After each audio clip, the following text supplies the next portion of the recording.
when to use ArrayList in collections.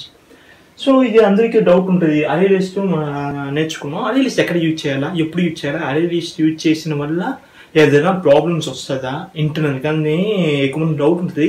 So the video మీకు చూస్తేనే మీకు అది డౌట్ ఈజీగా క్లియర్ అయిపోద్ది. ArrayList ఎప్పుడు యూజ్ చేయాలంటే అడిషన్ అండ్ డిలీషన్ ఆపరేషన్స్ తక్కువ ఉంటే ArrayList వచ్చేసి best. And then accessing the elements using index. Suppose మీకు ఇండెక్స్ తెలిస్తే ఆ ఎలిమెంట్ యాక్సెస్ చేయాలంటే బెస్ట్. సో మనం ఏం చేస్తాం, యూస్ కేస్ పెట్టి డిస్కస్ చేస్తాం. సో డేటా ఉంది, రాకేష్ లెనిన్ రాజా చెంచు డేటా ఉంది. ఇప్పుడు ఏం చేస్తున్నాం అంటే ఫస్ట్ యూస్ కేసులో డెలిట్ లెనిన్ ఉంది. సో లెనిన్ ఎక్కడ ఉంది, ఇండెక్స్ 1లో ఉంది. సో ఏం చేస్తానంటే ఈ ఇండెక్స్కి పోయేసి ఈ డేటాని డిలీట్ చేయాలి. ఈ డేటా డిలీట్ చేసిన వాటిలో ఏమవుద్దంటే ఈ సెకండ్ ఇండెక్స్లో ఉండేది ఫస్ట్ ఇండెక్స్ రావాలా, థర్డ్ ఇండెక్స్లో ఉండేది సెకండ్ ఇండెక్స్కి మూవ్ అవ్వాలా. సో ఇక్కడ నుంచి ఇక్కడ షిఫ్ట్ అవుద్ది, ఇక్కడ నుంచి ఇక్కడ షిఫ్ట్ అవుద్ది. సో ఈ షిఫ్టింగ్ ఆపరేషన్ కాస్ట్లీ.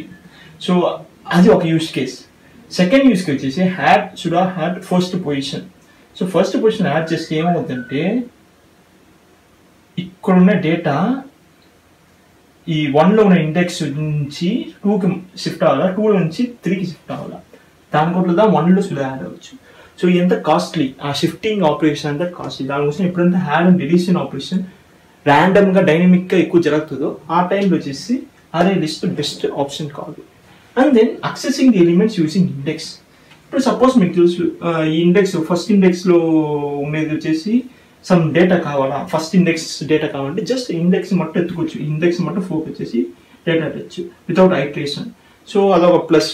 సో ఈ కేసెస్ యూస్ కేసెస్ వస్తే మీరు ArrayListని యూజ్ చేయొచ్చు. Thanks for